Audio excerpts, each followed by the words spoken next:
Hey friends, Rick Lee James here, inviting you to join me over at rickleejames.substack.com. Substack is a great new free platform that helps me connect directly with all of you who listen to my music and podcasts. All you have to do is subscribe with your email address, and that's it. It's easy to use and we can interact right away. So go to rickleejames.substack.com for some inspiration in your inbox. Today's podcast is brought to you by Audible. Get a free audiobook download and 30-day free trial at audibletrial.com/voicesinmyhead. That's audibletrial.com/voicesinmyhead. Over 180,000 titles to choose from for your iPhone, Android, Kindle, or MP3 player. That's audibletrial.com/voicesinmyhead. Give it a try today.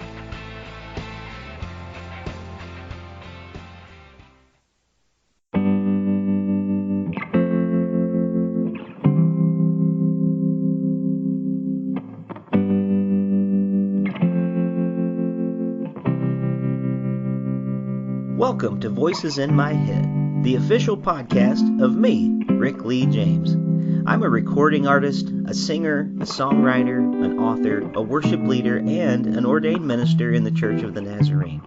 The Voices in My Head podcast is where I discuss music, movies, books, pop culture, theology, and more with friends, colleagues, and sometimes just by myself. Now make sure to let me know what you think of today's episode by leaving me a review on iTunes or by tweeting at me at Rick Lee James on Twitter. And please join my mailing list at rickleejames.com where you can receive an email every time a new episode is released. And by the way, in case you're interested in a daily dose of kindness and encouragement beyond this podcast, I also run the Twitter account at Mr. Rogers Say, where I post daily quotes from Fred Rogers, one of the voices in my head. Well, I guess that's it for the intro, so sit back, relax, and listen to the latest episode of Voices in My Head.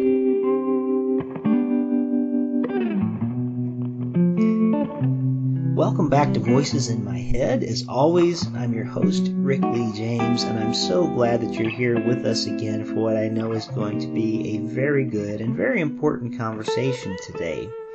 Since April of 2020, the number of people apprehended by U.S. Customs and Border Protection near the southwest border has been rising steadily. In early 2021, these increases have become a touch point in the public debate, with growing concerns voiced about the public health and humanitarian ramifications of increasing migrant arrivals. Should we treat the situation at our border as something to stoke our fears? Or as Christians, should we treat it as a humanitarian crisis, an opportunity to care for the least of these, as Jesus has called us to do? My guest today to talk about this subject is Christy Staats. Christy has worked with Crew for 15 years, 11 of which were in the UK, and is now affiliate staff. She created Crossings in 2015 for her church in Northeast Ohio to encourage Americans to welcome and come alongside newly arrived refugees in partnership with resettlement and community development organizations, and led a similar work with Crew nationally. She was invited to join the Bibles, Badges, and Business work of the National Immigration Forum in 2018 and has been organizing and speaking with faith, law enforcement, and business leaders about the need for immigration reform since. She is nearly finished with her Master's in Theology from Trinity Evangelical Divinity School. She's here with me today to help us better understand some of the ministry opportunities awaiting us at the southwest border and some of the challenges that are presented there. Christy Staats, welcome to Voices in My Head. Rick, it's such a pleasure to be here. Thank you so much for having me. Well, I am very glad to have you with me today. It's so glad to have you not only on the podcast, but as a new friend. In many ways, this conversation was prompted by headlines similar to this one that I'm going to read. It was the week of April 12th, a very recent week. It said, and the headline just said this. I'm going to read. This is one of many headlines that showed up online and in newspapers. Biden on pace to allow fewer refugees into U.S. than Trump. Humanitarian group says International Rescue Committee released report for fiscal year 2021. Now that seems to have changed now due to great public outcry and letters written to the White House from many people, including myself, by the way. Well done. Thank you. Yes, surely. And that cap was raised. We don't know exactly maybe what that was raised to at this point, but this is a big deal. And there's a lot of talk about and around immigration on this issue. And I'm so glad to have someone like you here who knows a lot about this situation because of the work that you do and the knowledge that you have from the work that you do. And I think one of the first questions that you might be able to address for our listeners as we begin this conversation, there's a lot of confusion around the difference between asylum seekers and refugees. And so I wonder if maybe we should just start very basic today, and maybe you could help our listeners understand what is the difference between someone who is an asylum seeker and someone who is a refugee. That's a great question. Okay, so this is a point of confusion for a lot of folks, so I will try to hopefully clear it up for y'all. The simple way to talk about it is they're both essentially the same kind of people in terms of asylum seekers and refugees most likely fit the UN definition for a refugee, which is people who are displaced from their home countries because of reasons of fear, persecution, for their race, for their religion, for something particular about their identity. Maybe they're part of a political group. And the definition ends up splitting when it comes to where are they processed. So refugees, especially in the U.S., are processed overseas. So a refugee, the way they come to the U.S., it is a legal form of immigration. They get displaced from their country and they end up registering with the UN, with the UN's refugee program. And while they're outside of the country, at some point they'll get referred to a third country for resettlement. Now, this is not fast. It's a long process. So the average refugee ends up usually spending decades outside of their own country in displacement. But at some point they would get referred to another country, maybe the US or Germany or Australia or some other, some of the South American countries have currently been really stepping up for refugee resettlement, which has been really beautiful. And so they get referred, and then each country has their own processing. So the U.S. process is all 5 of our security agencies get involved. So everything from the State Department to Department of Homeland Security, the FBI, the CIA. And what they end up doing is vetting folks. And so over a 2 to 3 year process, they get vetted.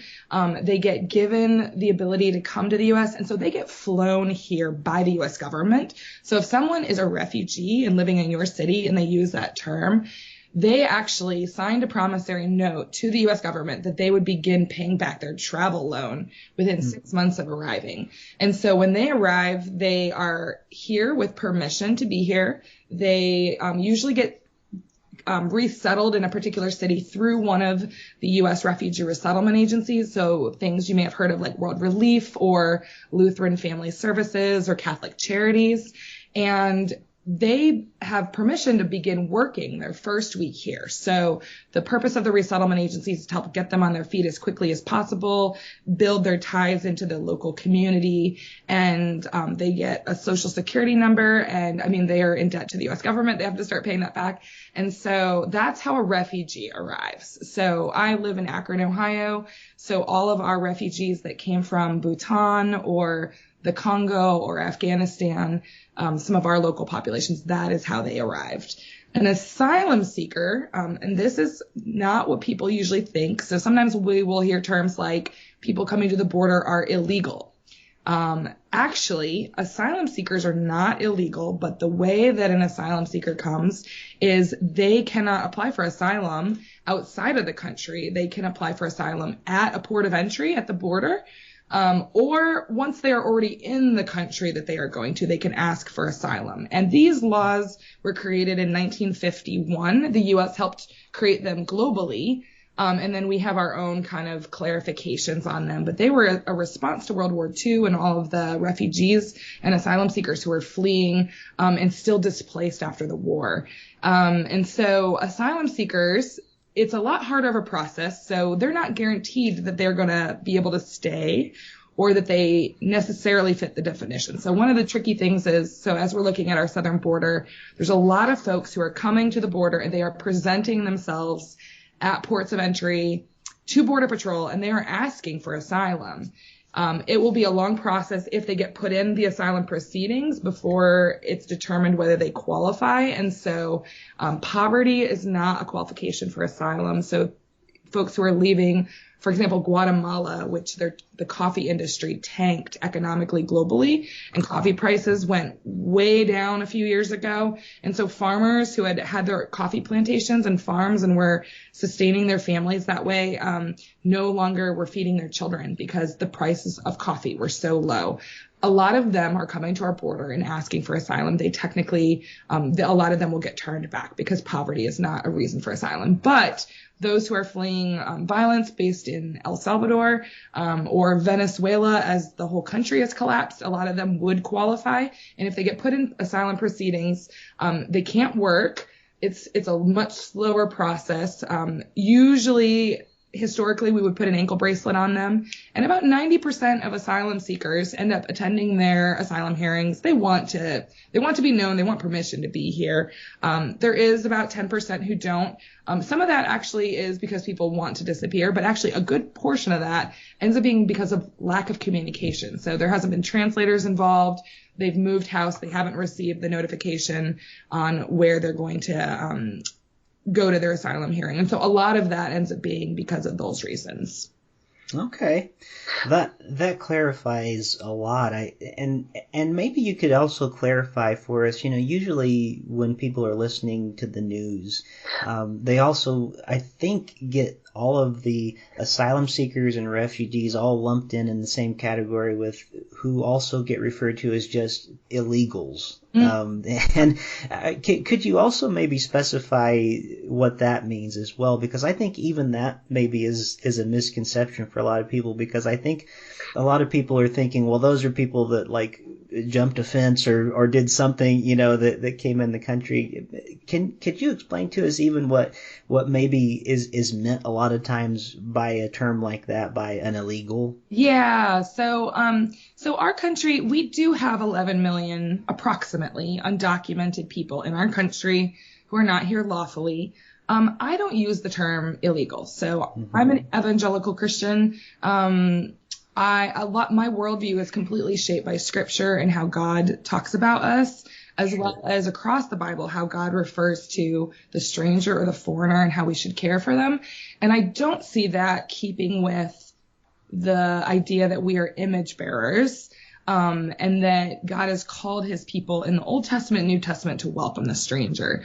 But in terms of how we understand that civilly, if someone is undocumented or illegal here, unlawfully here, they have committed a civil offense. So a lot of folks don't realize it's not a felony to be here illegally.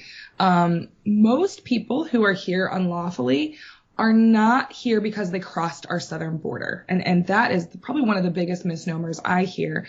Most people are here because they overstayed a visa. So about 60% of our undocumented population overstayed a visa. A huge proportion of them have been here 10, 15, 20 years or longer. And there are historical reasons for that. Later on, we're going to talk about something called restitution, and I'll clarify some of that story that a lot of folks don't know. So when folks are coming and they're seeking asylum is a fully legal process. So if somebody is for example, on a migrant caravan coming from Central America right now, and they're coming to our border, and they are not illegal. They're coming, and especially if they are looking to present themselves and ask for asylum, that is a fully legal U.S. process. That's how people who are fleeing imminent danger are allowed to come here and seek refuge. And that is something that the U.S. has always believed strongly in. The last few years, we have really closed down our asylum options. We put a lot of policies in place the last few years under Trump that made it very difficult for people to ask for asylum. We got to the point that less than 1% were getting asylum. But it is something that is based on a lot of our values and why we have that as legal precedents. So 1951, the U.S. participated in a whole bunch of things globally that help define what refugees are, what asylum seekers are. And we said as a country that we want to allow people to flee who are fleeing imminent danger and to be able to seek refuge in countries. Ronald Reagan did an amazing job of responding to this in 1980. So in 1980, when the current refugee system was created, he actually had the highest ceiling of refugees allowed to the country, and we brought in 205,000 refugees who were processed overseas and brought here, and a lot of them as a result of the Vietnam War. So I always find that really interesting, that people we were at war with, we had a high number of them we brought in. Where this gets confusing for folks, and I totally acknowledge it, is when you're reading the news, it's the global conversation about it. So if you're watching what has happened in Europe the last 10 years, and they'll talk about refugees coming to the shores of Europe. And often it is people showing up at the coast in a boat, and they're fleeing conflicts in the Middle East, or they're fleeing conflicts in Africa. We see them called refugees. Technically, in the U.S. system, those would be called asylum seekers, because our refugee program is very specific. It's a State Department-sponsored program. That means people are vetted overseas. They have permission. They come here through plane tickets that the U.S. purchases for them. But so I think there's a lot of reasons that when you read the headlines, it makes it trickier for people to sort them out. Well, and I'm thankful that you picked up too on the question I was asking and helped us reframe that too, because so often I get tired of hearing in the media about illegals and calling people illegals when we should be calling them, especially as people of faith, undocumented or maybe even unlawful or things like that, because people are not illegal. People are image bearers of God, and so I'm glad that you helped us reframe that too, because it's so much a part of our dialogue and so much a part of the way that so much of our media will use the term for people, that it can be a dehumanizing term, I think, and a label that helps us maybe makes us look at people as less than human at times. And one thing that kind of comes up in that conversation, so I'll hear all the time the question, like, why don't people come the legal way? And so that's loaded with like two things. One is, we don't realize that seeking asylum is legal. So it is a legal way. So the folks at our southern border who are seeking asylum, they're coming legally. Now, not all of them have been informed well about how to do that. And we do have problems of coyotes and cartels giving people false information. The Biden administration has actually been, they put in something like 128 advertisements in Central America on the radio telling people not to come right now, that the borders were still closed because of COVID, which is true. And that now is not a good time to come because our infrastructure is not up, but people are coming anyway. So when people are desperate, they do leave no matter what. And I know, and actually forgetting about our southern border, I have good friends here from Afghanistan who are fleeing the Taliban, and one of my closest friends, they carried their children across Central Asia, were dispelled out of Iran and Turkey twice and sent back to Afghanistan and did it again. I mean, can you imagine walking across like 3 to 4 countries? And so the reason I found this out is my friend has terrible back pain. And so she was, moaning about her back. And I was like, what did you do to your back? And she was heavily pregnant and carrying a toddler at the same time. And her husband was carrying their son who had a disability, and their other children were walking. But they had seen most of their family killed by the Taliban, and they were doing whatever good parents do, which is, we're going to get my babies to safety. And so knowing that my friend trekked across Iran and Turkey and Iraq and, several countries to try to get to a place where they could ask for, refugee status, that really shaped my view of what's happening at our southern border. And so it's really significant. And as believers, I think, when I see a headline, I should always pause and say, is this headline trying to make me afraid? If I see a headline trying to make me afraid, one, I know that the advertisers love that because it means clicks. But two, as a believer, there's a lot of things to fear in the world, but I am told all across the Bible that the only person I should fear is the Lord. And so I don't need to be afraid of people who are coming seeking asylum. I don't even need to be afraid of criminals, really, like, it's the Lord I should be afraid of. And so I always think this is a moment for us to pause, to reevaluate, to pray, and to say, if I'm feeling fearful as I read the headlines, how do I take that as a moment to go to Jesus and say, Jesus, I want you to take my fear and realign my fear and help me see your heart in this. And that's one way that I interact with headlines that might be helpful for other folks. Yeah, do not be afraid. Well, let's kind of continue along this line, talking about fear, because there's a lot of people talk about the border with a lot of fear, and I'm going to give an example here. I remember over the last 4 years specifically, I remember the Trump administration, or Trump specifically, kind of calling everybody coming in from the country, from Mexico, murderers and rapists, and there are probably a few good people too. That was even back when he was campaigning, and that kind of rhetoric just kept sticking, saying that there were caravans coming to invade us. And then, Stephen Miller, who was Trump's anti-immigration policy advisor, people like him, they did all they could to spread disinformation about refugees and about asylum seekers, which is why it's so important to have people like you to help us dispel some of the disinformation that we get about people, and especially as Christians.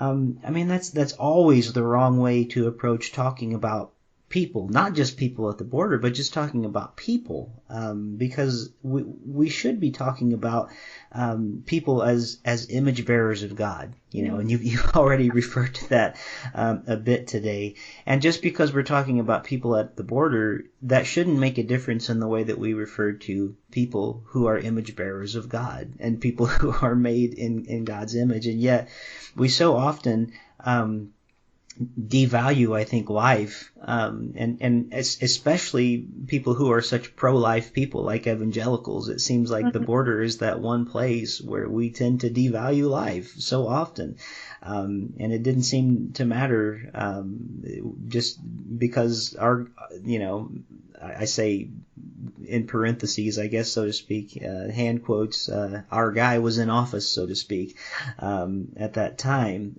And I found the rhetoric so distasteful and so hard to come up against.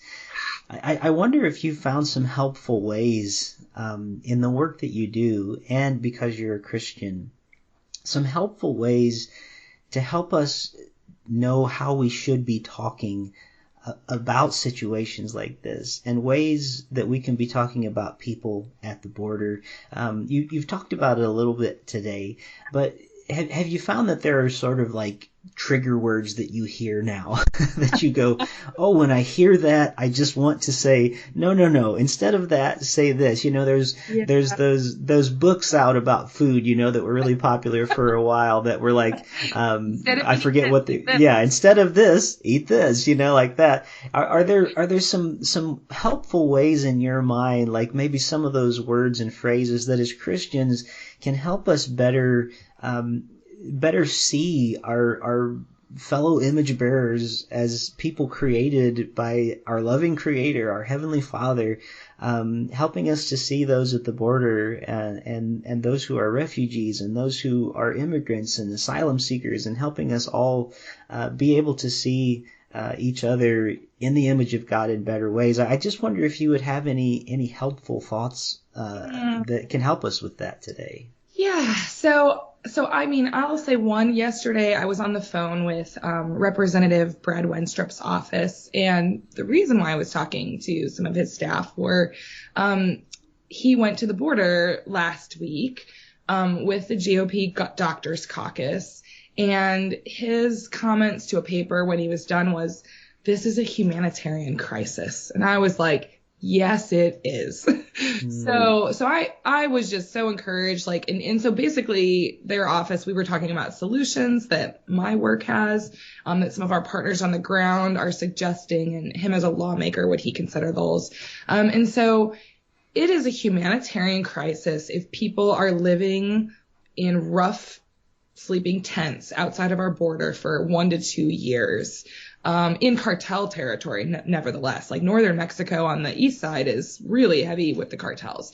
It is a humanitarian crisis if a parent gets to the point that they're putting their children over a wall alone because they're that desperate. No parent gives up their child. So I think empathizing and saying, what in the world has happened that a parent would do this? And so I think things that I hear, we'll hear oh, there's open borders. There's not open borders. We've never had open borders. Well, we used to years and years ago.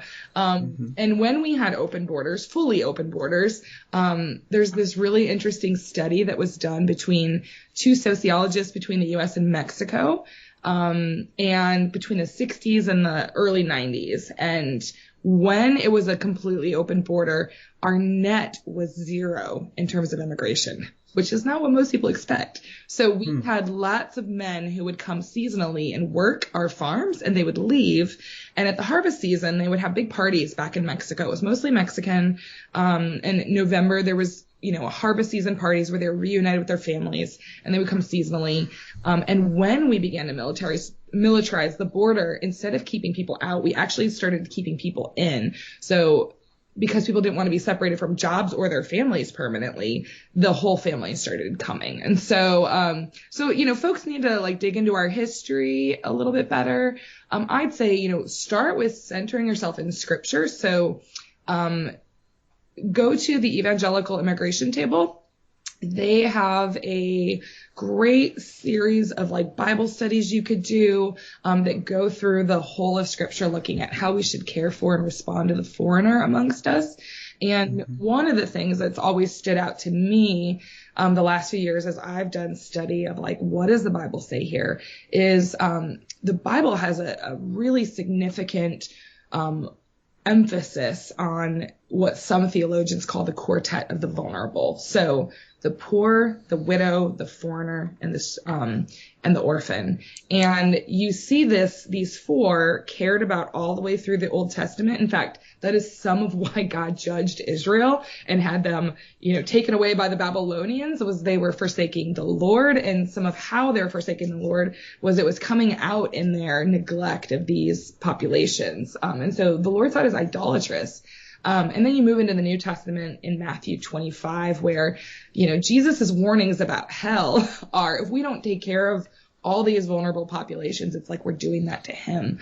And then you see the early church, as they're prioritizing the word and getting the word out, sharing the gospel. They're also very early on also focusing on caring for the widows who weren't being fed at the time. And so they appoint Stephen to do this care ministry. And so, and then just the very people of God, the early church, live as exiles, as foreigners. We get displaced and persecution. And so I think for Christians to get in the Bible and to dig, and if what you're seeing in the headline or from your favorite politician or your favorite news pundit, if it's not lining up with God's word, that's where I'd say turn that person off.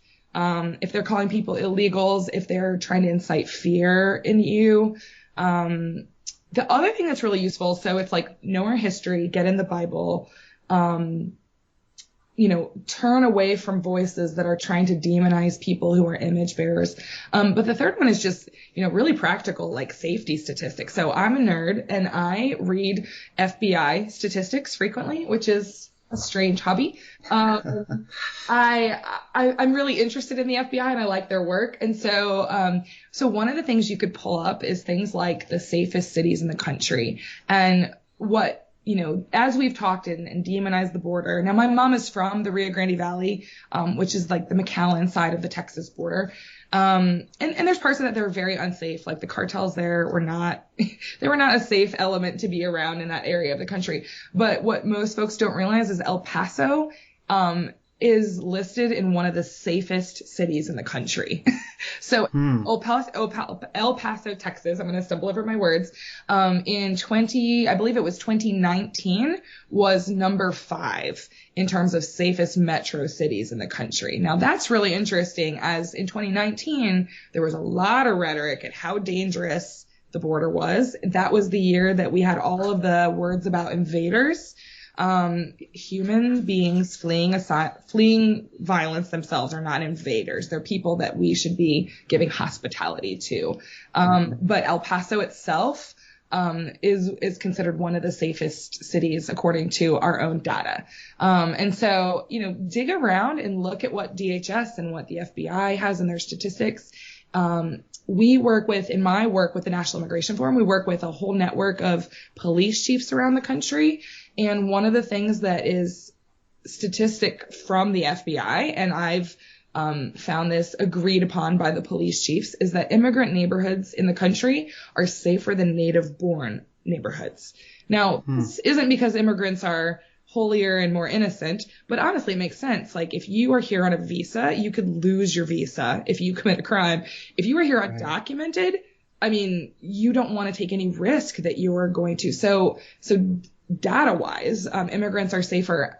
Immigrant neighborhoods are safer. And I spent time talking to the actually not far from you, the Dayton police chief, and Chief Beal has talked extensively about Dayton, Ohio, and the safest neighborhoods they have there are the immigrant neighborhoods. And so it's really interesting if you start looking at numbers versus what the rhetoric is, and they're so different. But like, as people who call themselves Christians, our primary shaping shouldn't be the data, but it should be what the Bible says, and how we should show hospitality to those who are foreign in our midst. But the data is really helpful too for those who appreciate numbers. Oh, that's great information to have. No, we need nerds like you. I appreciate that very much. It helps us to be able to understand the information more, for sure. Well, in some of the notes that you sent me to help prepare for this conversation today, you had pointed out something that I found quite fascinating. You said that our immigration system is now older than the internet, and it being so outdated is a big problem. And I wonder, what are some of the long-term solutions that you feel need to be addressed if our broken immigration system is ever going to be repaired? And I guess I'll let you go as in-depth or as not in-depth or whatever you want to do. Maybe you could give us a few ideas, though, that you might have about some of these things. Because first of all, I just found that quite fascinating, because I can remember being in high school back in I graduated in right around, it was 1995 was when I graduated high school. So it was right around then that I just started remembering hearing about the internet, and I know we had it, but it wasn't really till I started college that, email became a thing, and then it started really going. So, Yes. So all that time since then, we have an immigration system, as you were saying, that really hasn't been updated. So what are some of the long-term solutions that you feel like we could be addressing to help maybe fix some of the broken system? That is a fantastic question. And if I can, I don't know if I can do this. I would love to drop a link on, whenever this goes online, that if folks want, Sure. if they hear this and it resonates with them, I would love you all to sign with us, because we have some proposals that we're putting out there, and we're trying to really encourage lawmakers to get it across the line and actually to change some of this. So a few examples are our farm visas. So in the country, and Ohio is a big farming state, so this affects my local folks. We have not changed these visas in like 30 years. And so there are farms across the country that have either had to close because they cannot get the number of American workers they need, and they cannot get the number of immigrant workers they need. That if we were to update our system and increase the number of visas, it would help our farms stay viable. In Ohio, there are farms that have been around for 70 years and have had to change the produce that they harvest because they cannot get the number of laborers. And so labor-intensive produce has had to change to something that requires less humans to pick because they just can't get the workers. And so Americans, there's just not enough of us to meet the demand for laborers in this field. And that would be a great thing for us to update. Currently right now in Congress, there's a Farm Workforce Modernization Act that would both increase the number of visas, but it would also come up with a way of earned legalization for those who are here undocumented and have a history of a certain number of years of working for U.S. farms. And so one is, I think we need to move the conversation from which is an us versus them conversation to, what do we need to grow our economy? How do we take care of all of us together? And how do we get folks on the right side of the law? And so we have a lot of folks who, spent the last year during COVID, which is very vulnerable to be working in farms next to folks. And they have been picking our fruits and vegetables so that we all stay fed during the pandemic.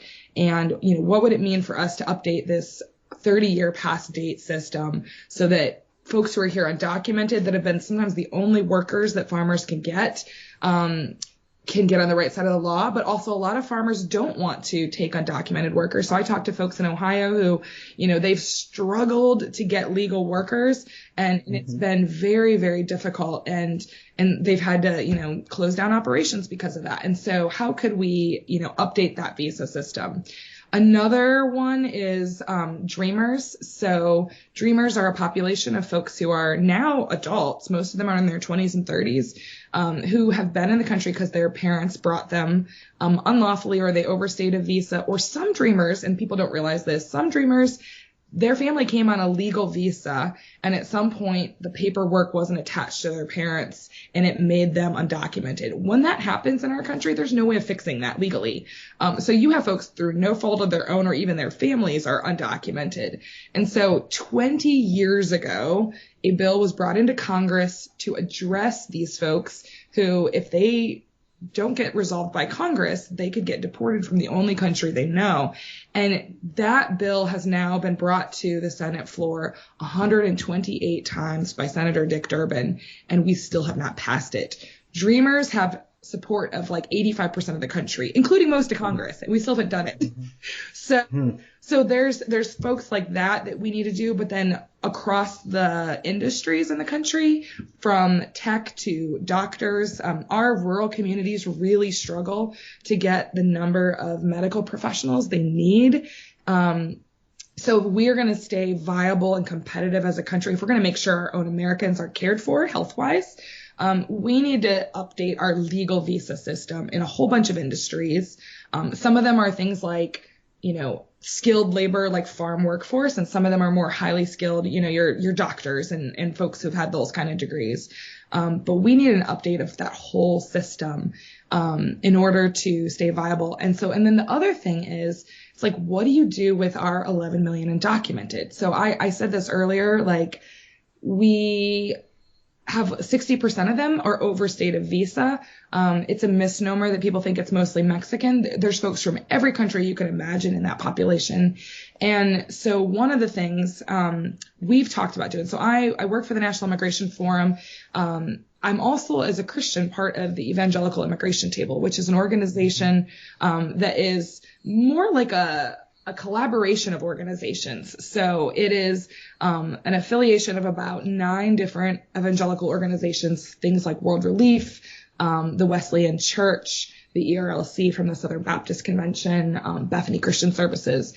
And that group of folks has been working together for a long time to say, as Christians, how do we shape the conversation that people are created in the image of God, that we want to value the rule of law, that we want to value the family and people should be kept together. And so currently in our undocumented population, the only options are people stay here outside of the law, or they get deported, which almost inevitably means ripping families apart. So it's splitting husbands and wives who through marriage still have not fixed one person's visa status. It's separating husbands from their children, fathers from their children. And so this is traumatic because if someone gets deported over being undocumented, they have to stay out of the country a minimum of 12 years. And it's like, we don't want kids growing up without their mother or father because of that.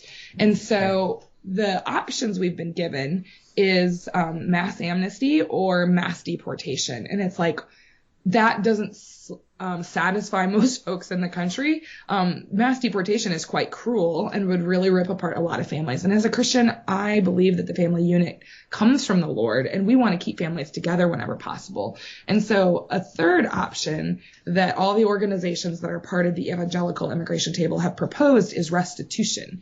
And so it's the biblical idea of being able to pay back and address a wrong, maybe a visa overstay or maybe coming across a border unlawfully, but that there would be an earned legalization over a period of years. If somebody comes forward, they could pay a fine, but that they have a pathway towards green cards. And so right now there's zero pathway to fix your status once you're undocumented, other than to be out of the country for a dozen years. And so a way forward for that population we've been proposing, and as a believer, I'm like, I'll get behind it, is to say, like, let's propose restitution and a way for us to get folks on the right side of the law. It's not amnesty, it's not mass deportation, but it's a way to rectify this. And so what we really need is we need folks to start coming together and looking for solutions that holistically care for people and the family and give people dignity, but also address our economic needs as a country.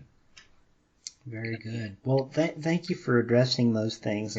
And I before we end today, I want you to keep in the back of your mind some of what President George W. Bush is going to be talking about in his new book, because I know that has to do with some of this idea of restitution as well. Yeah. Because you were telling me about some of that and the evangelical immigration table, and then I'm so glad to hear more about that and this idea of restitution. And yes, we will make sure that a link is in the show notes, so people can go to Voices in My Head podcast, our webpage or our Substack page, and we'll be able to find a link where if they would like, they can be able to sign on. I think that's a great idea. Since you were talking about families, and this will be leading into one of our last topics today, but family has been such a big concern to so many, I think, over the last 4 years. And I think many of us watched in horror as children were separated from their families at the border in just some really cruel and terrible ways. The Trump administration really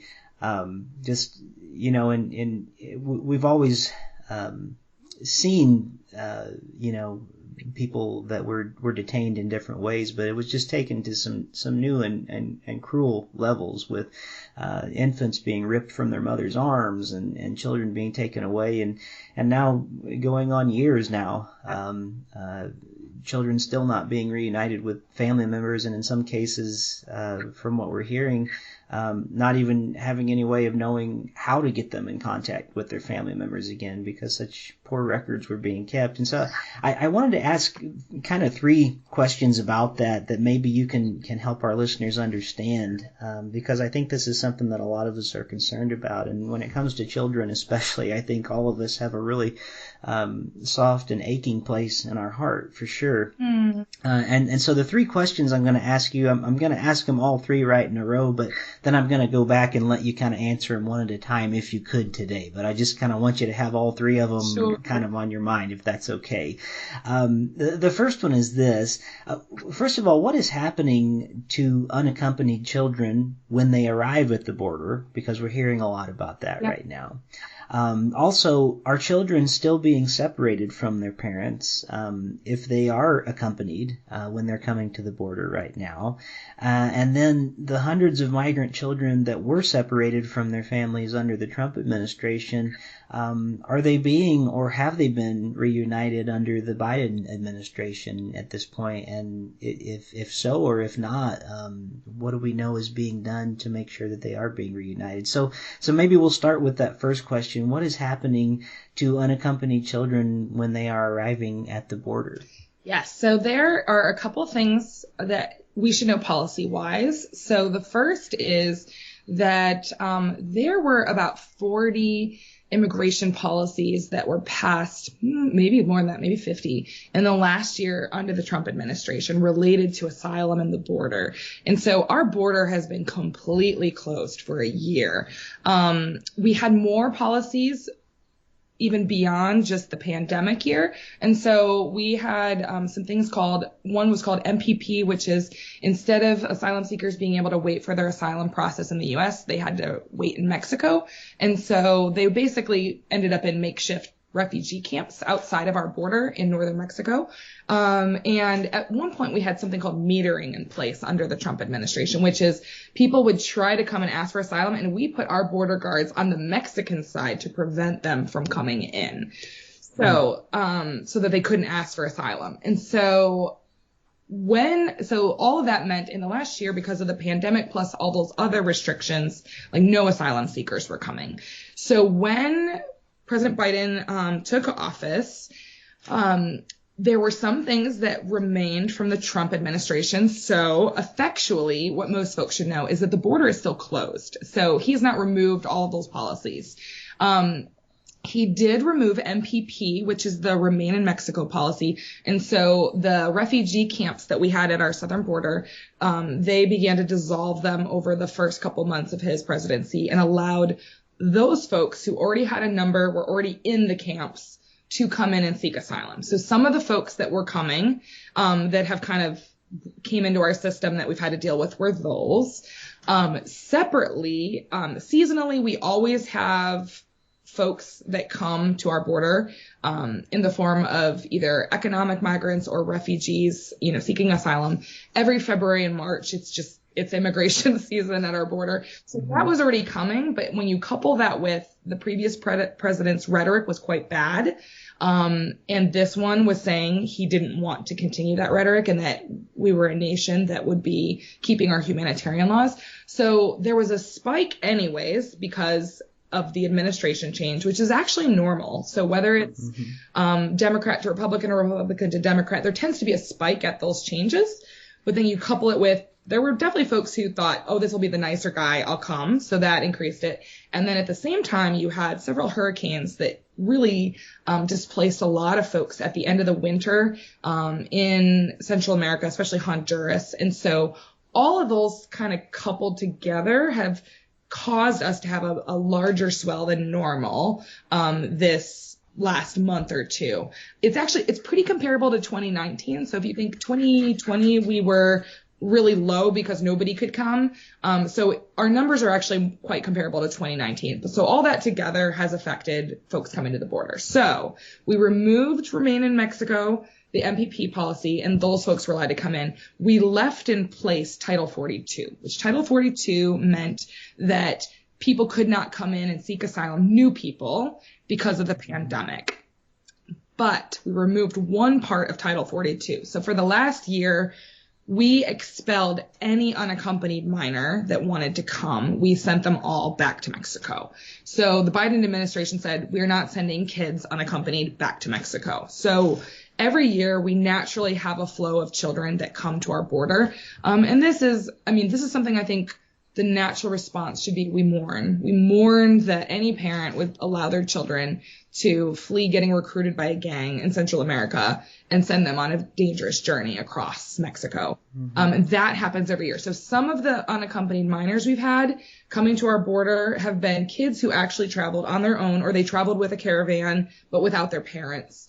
And that has been some of the population that now there's been a large amount of them. I think we've hit 19,000 now.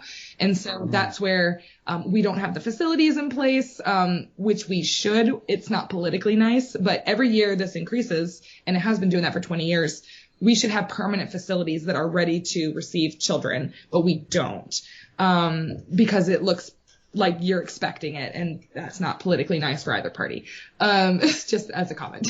So the other thing, though, was a knock-on effect, which was we kept the border still closed. Remember, Title 42 is still in place, so new families who were not part of MPP, new families were not accepted into the asylum-seeking process because of the pandemic. So those families, some of them made a terrible decision, which is, well, if I can't get in, but I'm hearing unaccompanied children can get in, I'll send my kid in by themselves. And so some of them have been teenagers who did come with their family trying to seek asylum alone. And some of them have been very young children who were sent in alone.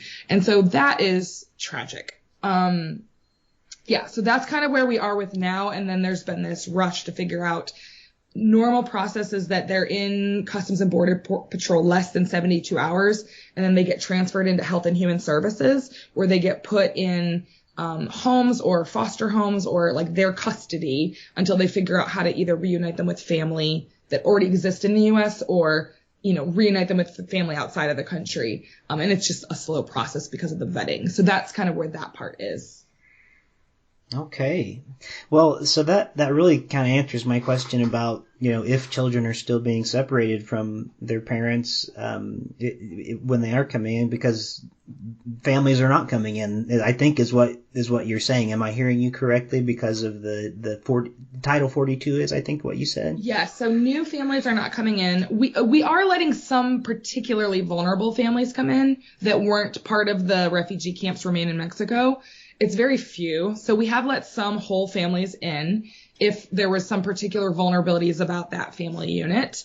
But most of them we're not letting in right now. So the border is still effectively closed. So the other thing that of separation will happen. So some of it is parents are self-selecting to send their children in alone, but we are not separating parents and children. However, if a child shows up with their cousin, if a child shows up with an aunt or uncle, we are taking those children. And so that is where there is some separation happening if they're not with their immediate parents. And that's for questions of, is it human trafficking or is it just a relative? So some of that is happening. Okay. Well, that helps. Thank you for helping us understand that. And the third question was about these hundreds of migrant children that were separated from their families under the Trump administration, and then had yet to have been reunited. And it seemed like, at least at the time when we were really hearing about this, I think it was early 2020. I'm trying to remember the exact timeline when we really started hearing news stories about how many were still separated, and there just didn't seem to be any effort whatsoever being made to even try to reunite them with their parents. And I know that President Biden said that when he got into office, they were going to do all they could to reunite the children with their families. I wonder if you could help us know a little bit more about that situation, if that is in fact happening, and maybe how that's happening. Yeah. So I guess just a little context for it. So the policy to separate children, I know sometimes people say, oh, it's always happened. Not like this. So it really was kicked off by Jeff Sessions, Stephen Miller, and President Trump. And Jeff Sessions said on a number of times when he was Attorney General that the family separation policy, where they were separating parents from children, like they knew they were parents and their children, not some third party, was as a punishment. And so it was done as a way to try to deter people from coming and asking for asylum. So my personal commentary on it, that was terrible. Like, that's not who we want to be as a country, is to punish parents for that. So that started 2017 under Jeff Sessions, and it continued. And it got to the point that we separated over 5,500 families. I happen to know a family personally that got caught up in that first summer. They kept their teenage son, who was 13 at the time, sent him to a detention center alone in Florida and deported mom and dad. So eventually it got to the point that very little was being done by the Trump administration to reunite families.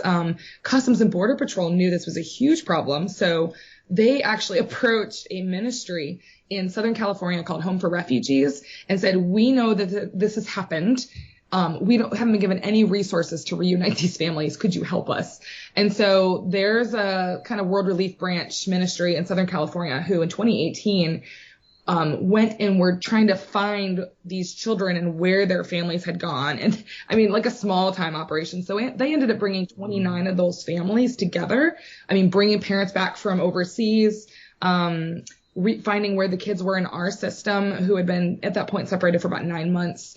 And one of those families ended up in Akron, Ohio, as they were waiting for their asylum court case, and a church nearby took them in and were walking them through that process. So I've met them personally and kind of heard their story, from firsthand account.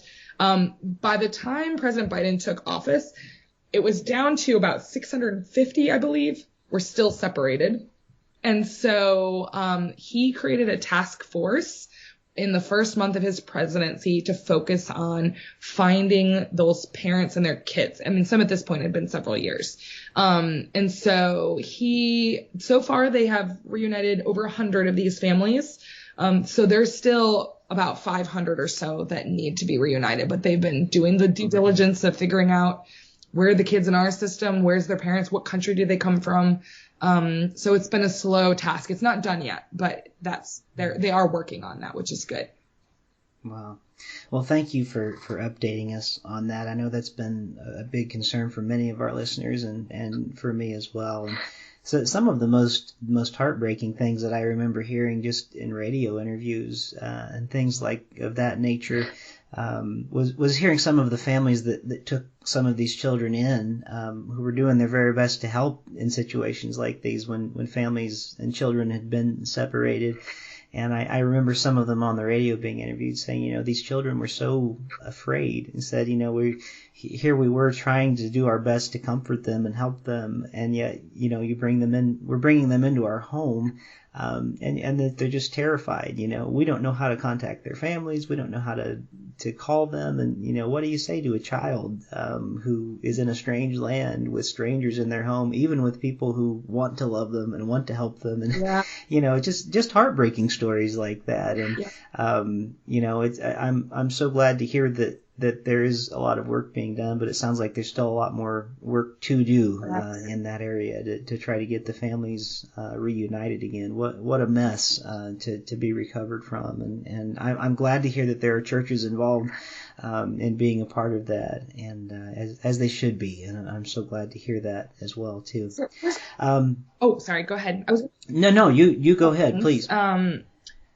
There's a couple practical things that folks could do now if they're interested. So one is with our current situation with unaccompanied minors, they do try to put them into like some sort of temporary foster care until they could reunite them with their parents or a close relative.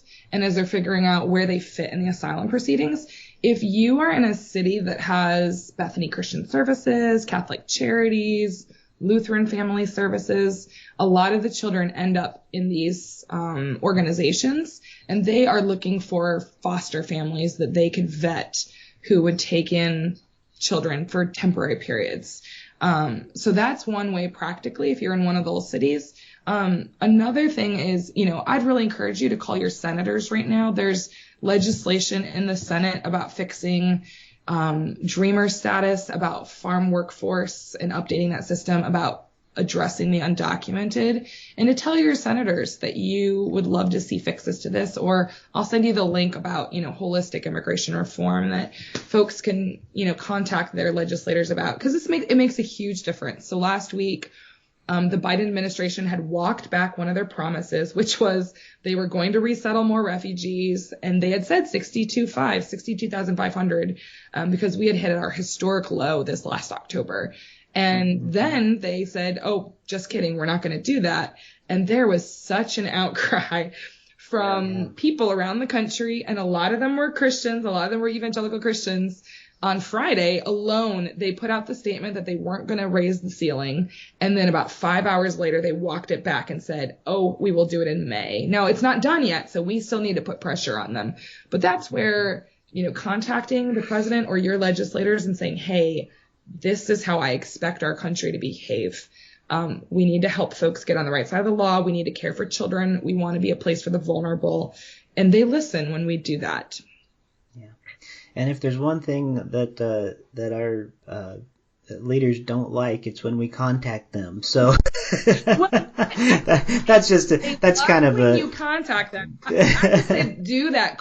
I call my senators every week. They do like the feedback. And you can be polite and kind. I mean, most of them have 25-year-old staff answering the phone. Be kind to those people because they have the ear of the senator.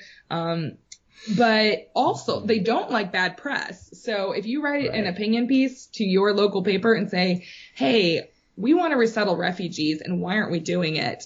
They don't like that. But that is a really great way for us to exercise our power as a democracy. So I always think of this as, I know it's really about prayer, but Jesus tells this parable about the widow pestering the unjust judge for justice. And eventually he relents because she bothers him so much. And how much greater is the Lord? He hears our prayers and he's not begrudging about it. But really in a democracy, that's a great analogy. Like if we pester our leaders, they will relent because they want to get reelected. And so writing things to your paper, contacting them, signing things, leaving voice messages on their answering machines, they have to write down every message and what it's about. It makes a huge impact on our political process. And that's how we can pass just laws. Right. Yeah, and I say that kind of jokingly about them, not liking you contacting them, but they don't like the bad press is what I mean. But I do want to emphasize when we do contact them to do be gracious and be Christian in our communication for sure. I think that really is an important thing whenever we contact them, to be just and true, but also to be Christ-like in our attitude and in our ways of approaching them, because everything is about relationship whenever we're having these conversations, because we want these to be long-term things as well. Well, this has really been great. And, speaking of op-eds that were written, maybe this is a good place for us to kind of start winding down our conversation a little bit. But you've talked a couple of times about the evangelical immigration table, which I've really loved hearing about. And I've looked it up over the last couple of days and found out more about it since you've been telling me about it more. And I loved reading more about the idea of restitution, and we're definitely going to be putting these links up as you send them to me, because I want people to be able to easily find them on our website at voicesinmyheadpodcast.com, or they can go to rickleyjames.substack.com, or even voicesinmyhead.substack.com. Any of those places, we'll make sure and have these links available. But speaking of op-eds, I believe it was this past Sunday, at least at the time of our recording, and we're recording on the 20th of April today. The former president, George W. Bush, had a really great op-ed piece in the Washington Post, and it was actually on this topic, and it had to do a lot with what you're talking about today, and it fits in with some of the things, and it really was about a lot that he talked about in his campaign, and things that I really liked about him while he was running for president, and I don't know that it always came through when he was president all the time, but I think he tried. I think that's one thing when you're actually in office. I don't know that you can always do everything you want to do, but I think his compassionate conservatism is something that has long been lost now, and I think it's something that he is desperately calling for a return to, and I think we heard it in this op-ed. I just wondered, did you have a chance to read his op-ed and kind of what he talked about? And if you did, what did you think of it? I did. Oh, it's so beautiful. And in fact, I want to give him a high five. I love it. So he really is trying to change the rhetoric we have around fear. And that, in fact, this is something that he wanted to do in his own presidency. He really pushed for immigration reform, and it never happened. I mean, it's a working process with lots of people, and not everyone gets on board. But 20 years later, he's still calling for that. But he spent the last 4 years painting pictures of 43 immigrants and telling their stories and talking about this is us in our best as a country, that we are a nation of immigrants, and, using fear, using name calling to try to scare the electorate is just not the best way forward. And that he wants to have a different kind of voice. So he's really encouraging folks to change course and to see immigrants as part of our country, as the best of us, as most of us in terms of our backgrounds. But he's also calling for us to fix our broken immigration system. And so one thing that folks might, if they want to hear him speak, on May 6th at 12:30 p.m. Eastern time, he is going to be interviewed by Dr. Russell Moore from the Ethics and Religious Liberty Council of the Southern Baptist Convention. And it's an event that is hosted by the National Immigration Forum, the ERLC, and the American Enterprise Institute and the Bush Institute. And so those four organizations came together, and they're just going to have a conversation with President Bush about his new book and about his ideas around immigration reform, in which they do include restitution. So he would love to see us, move from this stalemate that demonizes people to helping folks get on the right side of the law through an earned legalization process. So y'all want to come to that? It's free. It'll be fun with, Uncle Bush to listen to, as I want to call him, Uncle or Grandpa Bush, depending on the day. But that should be a really fantastic conversation. Yeah. Well, that's great. Well, thank you for that information, and it's on May the 6th, so we'll have to make sure and tune into that. I love Russell Moore too. He's always got great things to say, and not even when he's just not just when he's writing, but he's always wonderful to hear interview, and he's great as an interviewer as well. So that'll be a wonderful thing to look forward to. Well, Christy, this has been a great chance to get to talk to you today. I'm so glad to call you a new friend, and I'm grateful for the work that you are doing and the way that you are helping us understand some of these very difficult, sometimes to understand issues that I think a lot of us are really trying to understand, and we want to understand better. And especially as Christians, I know that these are issues that are very much at the heart of God. We see them all through the pages of Scripture, and I think that it's very important that we understand them more. So thank you for taking some time today to be able to talk with me here on the Voices in My Head podcast.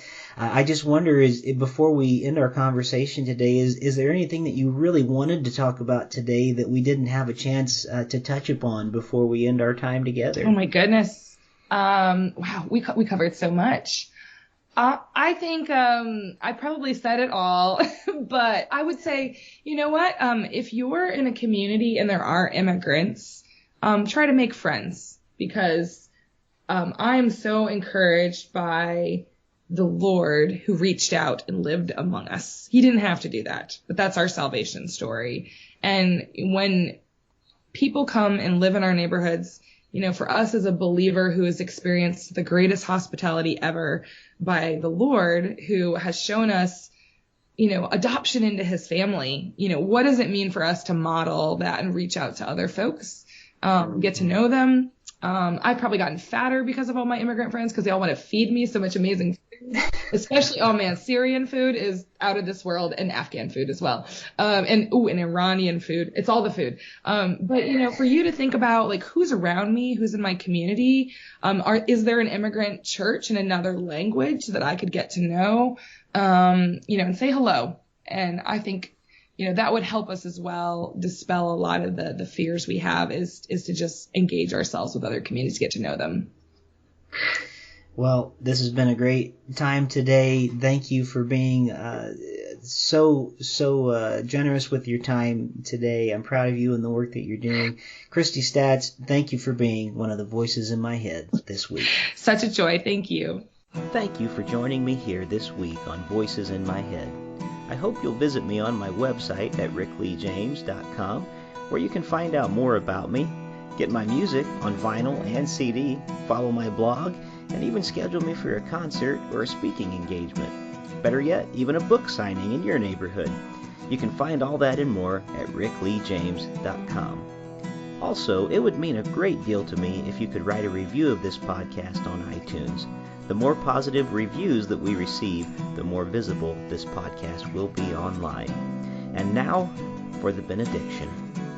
May the God of hope fill you with all joy and peace in believing, so that by the power of the Holy Spirit you may abound in hope.